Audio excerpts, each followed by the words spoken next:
মেরামেরি তো শেষ হয়ে গেল, কিন্তু ঠান্ডাটা আর কমছে না। বসে আছি লেপের ভিতরে, কি করব, স্নান করব, কি করে যাব, স্নান করার টেনশন। হ্যালো বন্ধুগণ, আশা করি আপনারা সবাই ভালো আছেন। আপনার সাথে আমিও ভালো আছি। আজকের দিনটা কেমন যায় অবশ্যই ভিডিও দেখলে বুঝতে পারবেন, স্কিপ করবেন না। চুল দেখেন এলোমেলো হয়ে আছে।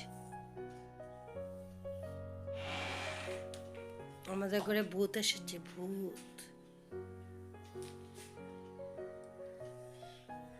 এই দেখ আমার ছিটকি, আমার ছিটকি মা, ছিটকি মা, না তো আমার শরীরে গেছে না এমনি বানা রাখতা ছিটকি মা, ছিটকি মা, ছিটকি মা, না না পছন্দ আমার আদরি মা।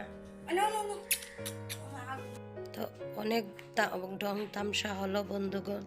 সকাল সকাল উঠে গেলাম, স্নান তো করতেই লাগবে, পৌষ সংক্রান্তির দিন। আর আগের তো সিস্টেম নাই যে আমরা স্নান টান করে একটু মেরামেরির ঘর জ্বালাবো, আগুন পোয়াবো, সেই রকম কিছুই নেই এখন। সব উল্টো হয়ে গেছে।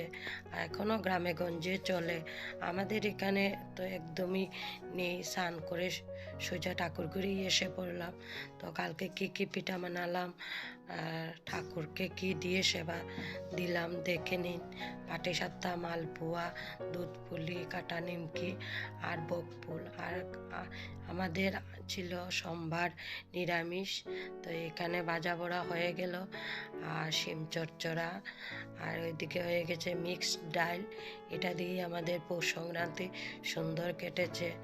তো আমার মিনি ব্লগটা আপনারা ভালো লাগলে লাইক, কমেন্ট, শেয়ার, সাবস্ক্রাইব করতে ভুলবেন না বন্ধুগণ। আবার সন্ধ্যাবেলায় আমার লাড্ডু সোনাকে সাজিয়ে টাজিয়ে আবার বিকালে সেবা লাগিয়ে নিলাম।